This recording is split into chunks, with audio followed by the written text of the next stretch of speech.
Eh bien, maintenant, abordons un autre point de vue sur la pastille. Alors, j'en finis avec cet aspect, avec la question des pastiches. Je ne me suis pas étendu sur le terme, enfin, vous savez, c'est faire à la manière d'eux. Et j'ai pris deux exemples flagrants. Donc, le premier, c'est la source Guerrier père et fils, qui était donc à Saint-Thior. Vous voyez que donc là, on est dans un document qui date de 1903, donc un peu tardif. Il aurait fallu que je consulte tous les documents que je n'avais pas sous la main. Et vous voyez que là, ils font... c'est plus qu'un pastiche. C'est-à-dire que vous avez non seulement la forme qui est identique, mais la présentation publicitaire, donc avec inversion de contraste, qui est la même, avec des mentions, là aussi, qui sont assez denses, Saint-Thior près Vichy, Vichy-Guerrier, etc. L'autre exemple que j'ai mis à côté est plus proche de la production de l'Octogone, donc il s'agit de Malat, Antonin Malat, donc voilà, un document qui date de probablement 1888, il y en a peut-être eu avant, mais bon, j'ai pas eu l'occasion de vérifier. Et donc là, il reprend pas le contraste comme le faisait Guerrier. Peut-être que c'était compliqué à faire aussi en termes typographiques. Et il dit, c'est absolument extraordinaire la façon dont c'est rédigé. Mes pastilles sont préparées dans un laboratoire spécial. Comme vous l'a dit Cécile, il n'y avait pas de laboratoire spécial, mais peu importe. À partir de 1905, il y aura des contrôles pour montrer qu'il n'y avait pas de laboratoire spécial. Et il insiste, elles sont octogonales, comme si le fait d'être octogonale était une preuve d'efficacité et de qualité. Ce qui est quand même absolument extraordinaire de lire ça avec le recul, évidemment, de quelques paquets de décennies. Alors, donc, j'ai demandé effectivement à la pastillerie de Vichy s'ils avaient les fameux poinçons en question, donc plus poinçons, parce que c'était refondu, en fait. On réutilisait évidemment le matériau. Et on connaît dans le livre de Fabienne la représentation d'un des poinçons qui sont dans la machine en particulier, qui est présenté au hall des sources, comme on l'a vu tout à l'heure, avec la mention bassin de Vichy pour évidemment une source qui n'est pas à Vichy à proprement parler. Voilà. Bon, alors, une fois que j'ai dit ça, je passe au deuxième point que je voulais aborder pour vous montrer des films, pour vous distraire un peu à la fin. Donc, j'ai regardé attentivement ce matin, parce qu'on est arrivé récemment, les films qui étaient présentés donc dans le hall des... alors, première chose, donc effectivement, c'est un travail qu'on mène déjà depuis quelques années. On était venu une dizaine d'années, je sais pas, ou un peu moins, pour vous présenter à l'auditorium des films qui avaient été restaurés. Et c'est un travail que je fais avec Béatrice Depastre, qui est la directrice des collections du Centre national de la cinématographie, et non pas de l'INA, de l'Institut national de l'audiovisuel. Et elle ne peut pas être là puisqu'elle fait visiter les archives du film à Bois d'Arcy aujourd'hui et demain, exactement au même moment que toutes les attractions que nous avons sur Vichy. Donc j'ai regardé les films, évidemment. Je connaissais bien La Maison hantée, qu'on vous avait présenté à l'auditorium il y a quelques années, qui était le premier film de 82. Ensuite, il y a deux films de 91, donc L'Homme invisible et L'équilibre, hein, vous pouvez les revoir. Un film de 97 en images de synthèse qui s'intitule Les Loups, et un film donc récent qui a été réalisé par la pastillerie en 2025. En particulier un film d'Hitchcock que vous connaissez tous.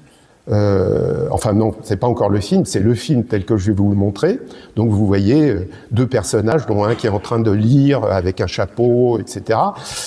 Et puis il le regarde comme ça, et à un moment donné, il sort des pastilles de Vichy, et il y a comme un signal, c'est pas de la franc-maçonnerie, mais c'est un peu comme ça, à l'intérieur. Donc une ambiance assez mystérieuse, on va dire, qui est tirée directement, qui est un pastiche direct des 39 marches d'Alfred Hitchcock, que je vous recommande de voir, revoir et revoir si c'est le cas, où le héros est un peu paranoïaque évidemment, puisqu'un crime a été commis dans son appartement. Il est poursuivi par toute la police et il a l'impression d'être reconnu comme ça à tout moment. Et donc vous avez le personnage en face de deux voyageurs de commerce, une discussion tout à fait ridicule, et l'un des personnages est en train de lire le journal, et au verso du journal, on voit l'information sur le meurtre qui est commis sur le suspect qui est recherché. Donc un échange de journal, etc. Enfin, je vous recommande de revoir cette séquence assez extraordinaire. Donc on va voir les films, pour terminer, si vous voulez bien. Vous voulez voir les films? Oui. Alors c'est des films très courts, qui passaient dans les salles de cinéma. Donc évidemment, ça signifie que les pastilles de Vichy étaient dans la besace de la jeune femme qui passait à l'intérieur en disant bonbon, chocolat glacé, pastilles de Vichy. C'est plus le cas, évidemment. On vend plus de ce genre de choses dans les cinémas. Tout s'est perdu. Oui, alors, donc, on va, si on numéroter, le 1. J'espère que ça va marcher, parce qu'on n'a pas essayé. Oui, ça va marcher, bien sûr. Alors, pour ces 3 premiers films, j'ai recherché le cinéaste, qui s'appelait Alain Forget, qui est mort, évidemment, ce qui gêne. Et j'ai recherché les archives. Il avait tous les films publicitaires qu'il avait réalisés, en particulier pour Perrier. Perrier c'est fou, etc. Ah oui, alors... Ouais, vous avez les sous-titres. George, there's a man on the station, so could you please hurry? Could you please hurry, because he's outside the telephone box. Yes, he's outside the telephone box, so please can you hurry? Yes, right now. Oh, please hurry, George. Please hurry, because... Si vous aimez les sensations fortes, goûtez les nouvelles pastilles Vichy. Vous serez surpris. Pastilles Vichy, la fraîcheur qui passe-titille. Voilà, avec le slogan de l'époque, la fraîcheur qui passe-titille. Ouais, voilà. On va voir le suivant. Alors, c'est des films de grande qualité, avec l'usage du noir et blanc, qui est un indice qu'on s'adresse à des cinéphiles, très clairement. Donc, on est en 82. Et donc, Alain Forget, j'ai vu des photos de toute sa collection de films. Il y en avait des étagères entières, comme ça, des boîtes de 16 mm, donc c'était grossissé en 35 mm pour le présenter en salle. Et malheureusement, j'ai contacté les héritiers, et ils ne m'ont pas répondu, ce qui est mauvais signe. Je pense que tous ces films ont disparu. Non. Donc c'est celui qui est présenté, mais de meilleure qualité quand même.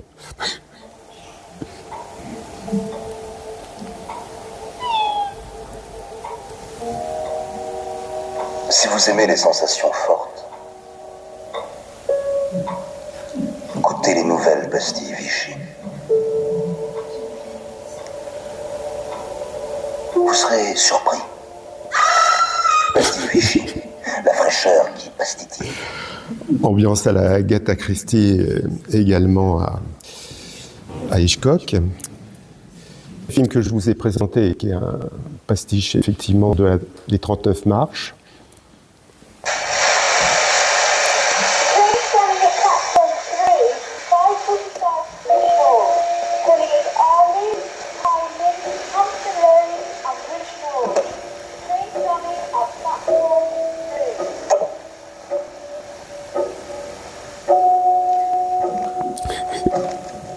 Si vous aimez les sensations fortes, goûtez les nouvelles pastilles Vichy. Vous serez surpris. Pastilles Vichy, la fraîcheur qui passe-titille. Avec le train et le tunnel, qui est vraiment une citation de la mort aux trousses.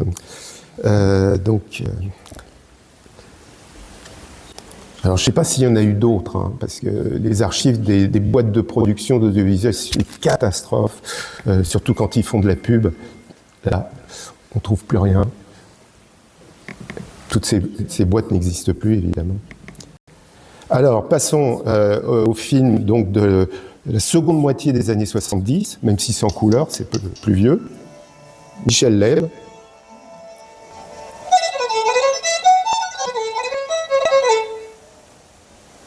qui joue plusieurs rôles.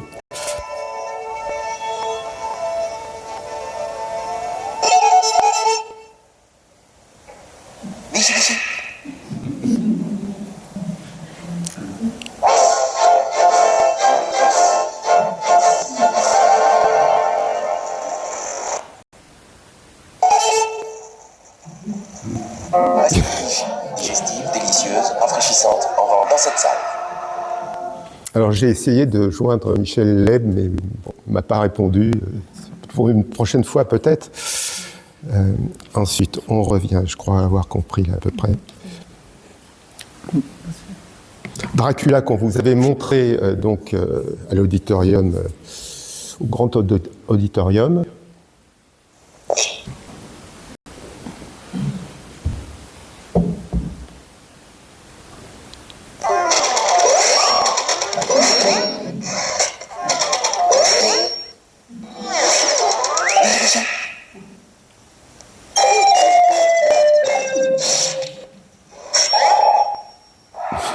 Bastille de Vichy.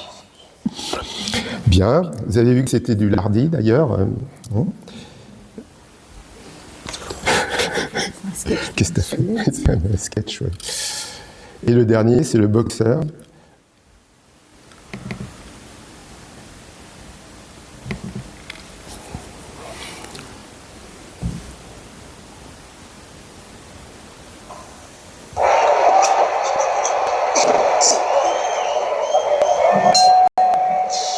Vichy, Vichy.